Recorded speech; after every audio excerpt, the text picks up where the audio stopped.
Hi, I'm Anne Cusack. I'm a therapist at the UC San Diego Health Eating Disorder Center for Treatment and Research.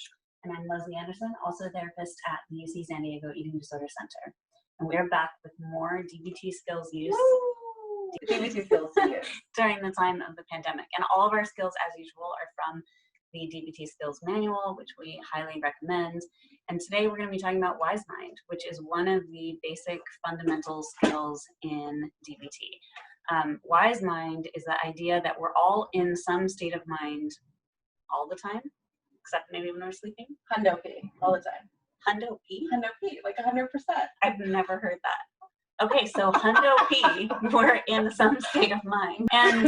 And you know, I wish that we could say that Hundo P, we're in wise mind, but unfortunately, many of us are not in wise mind most of the time. So the options for what state of mind that you could be in are that you could be in emotion mind, where emotions are really driving your behavior. They're kind of in control of everything in the moment. So you feel a little bit out of control, perhaps, because your emotions are driving you to behave in a certain way. And I feel like probably COVID-19 has had us all at least a little bit of emotion mind. I mean, so, you know, the alternative to emotion mind, like the opposite of emotion mind, is reasonable mind.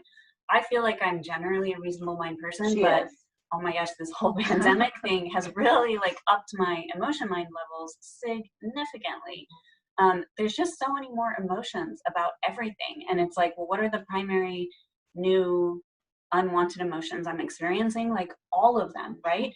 And, you know, you can have an unwanted emotion without having it control your behavior, right? Like you can be sad or you can be bored without having it be that you then spend the entire day in bed because of it.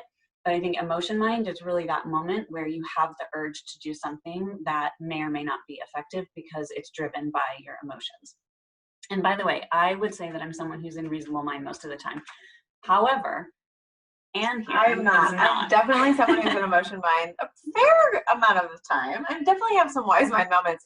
Although I would say that I almost think that like something about COVID-19 has thrown me a little bit more into reason mind. Really? Because it's like so many emotions that there's been a lot of moments where I'm like, it's going to be fine. I just have to figure out X, Y, and Z and its numbers and and that's going to be okay. And as soon as I can come up with a plan, that's going to be fine. And then at some point I'm like, wait, what? No, that's not going to be fine. And so I definitely have this moment of like really trying to just stay in reasonable mind. And when that doesn't work, sort of swinging back into emotion mind of like, this is a catastrophe. And so wise mind is sort of the place we all want to kind of strive to. And we all definitely have these moments in this state of mind. Yeah, so like wise mind is, you know, when you can recognize your emotions and you can recognize what would be effective or reasonable in the moment. Anne a minute ago was describing something that is like swapping back and forth between the two poles, right? Like I'm so emotional, I'm so overwhelmed with emotions, I can't stand it, I need to like get it together and like just be very reasonable right now, and like swinging all the way over into reasonable mind.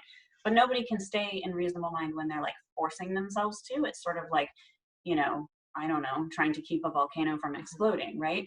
So eventually it will explode and you'll be right back over into emotion mind again.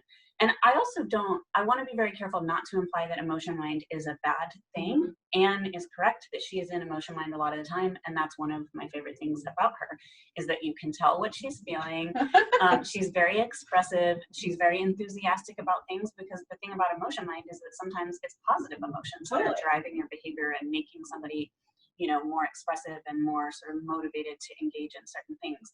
So it's not that emotion mind is a bad thing, although in the COVID crisis, I do feel like a lot of my emotion mind is being driven by unwanted emotions. It's being driven by sadness and a sense of loss or boredom, anger or frustration, anxiety, fear, a sense of disgust about like touching things or whatever. So there's all these emotions that like I'm not used to feeling quite so much of them on a really regular basis, which makes wise mind all that much more applicable. And similarly, like reasonable mind, I think usually gets a really like good reputation of like, oh, it's like, and yeah, Leslie is in reasonable mind a lot. Like she's an awesome problem solver and can really like see things in a bunch of like analytical ways that I think is super helpful and awesome. And sometimes the problem with something like reasonable mind, if you're like really stuck in it, especially when there's like big emotions that are coming up, is like you miss emotions, right? Like you could do things that are hurtful for people. It could be harder to connect because if you're just thinking about logistics and problem solving and analytics and numbers, it's going to be really hard to like have that human component. And so that is why both, like we have to both work towards like being more towards that middle path. Totally. And it's not something that you learn and then you never have to think about again. Like, No. it's like, I think recognizing what your natural tendency is and then constantly trying to move more towards that center. And wise mind is the center. And I think it feels like you're centered when you're in wise mind. It feels like you're in maybe a calmer or more peaceful or more centered or balanced place. But man, it's hard to get into wise mind sometimes these days during the pandemic. So how do you get into wise mind? Well, there's lots of different ways. And how do you even know that you're in wise mind anyway? I think that you know you're in wise mind when you can recognize how you're feeling emotionally. Like you're not suppressing your emotions. You can recognize it, but your emotions aren't controlling you. And you can still recognize in the situation what would be effective or reasonable to do and act in that way. And luckily, the manual has a whole list of wise mind exercises that you can use when you are feeling like a little bit not there and you're not in a wise mind place. How do you get there? You can use these different exercises. A couple of the exercises are visualization exercises, and they largely involve visualizing yourself getting into a more centered place. So if you're into imagery exercises, I would highly recommend those. The two that are on the page are Stone Flake on the Lake and Walking Down the Spiral Stairs. The rest of them are largely breathing exercises, which I think for me tend to be a little bit more helpful when I'm in an emotional place. Which one is your favorite, by the way? My favorite is actually the asking yourself, is this wise mind? I feel like a lot of times if I'm making a decision or trying to think through something in either emotion mind or reasonable mind, it like, even if I make a decision, it doesn't like sit right. Like I have this like internal like grappling going back and forth, like, oh, is this the right thing to do? And even if I'm trying to convince myself, like, yes, it is, I just don't feel like at peace about it. Like there's no like internal calm. Whereas if I can ask myself, like, what is the wise mind decision? Or like, is that the wise minded decision?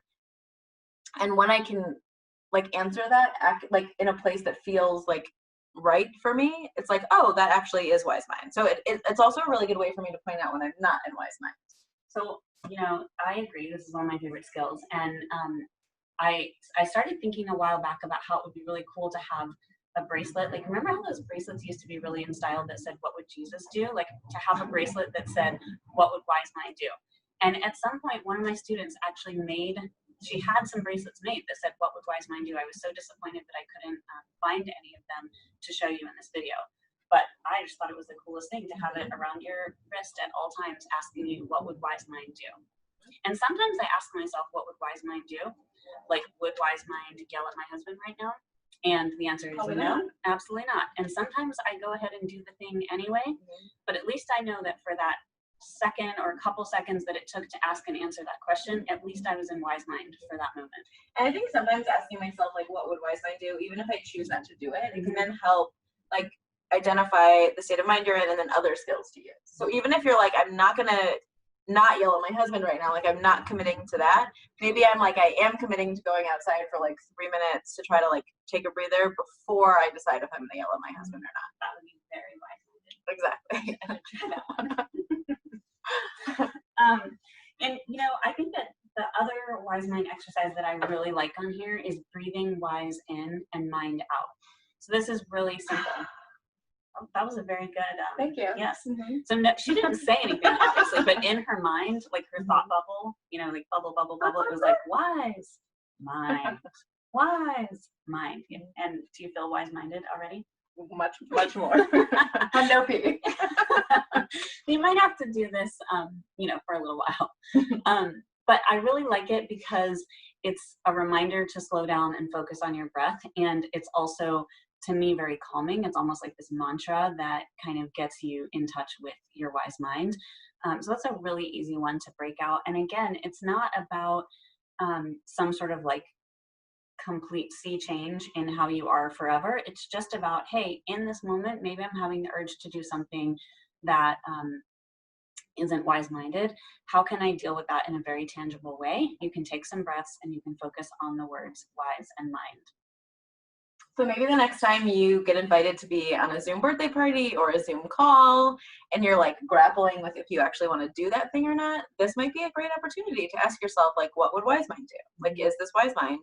Breathe wise in and mind out and see if you decide to accept that invitation. And that's such a good example, because sometimes it's wise mind to accept the invitation, even though you really don't freaking feel like going on another Zoom anything. It could still be wise mind, right? And then other times, you know what? It's wise mind to just allow yourself to have some alone time and do a different activity that doesn't involve your screen.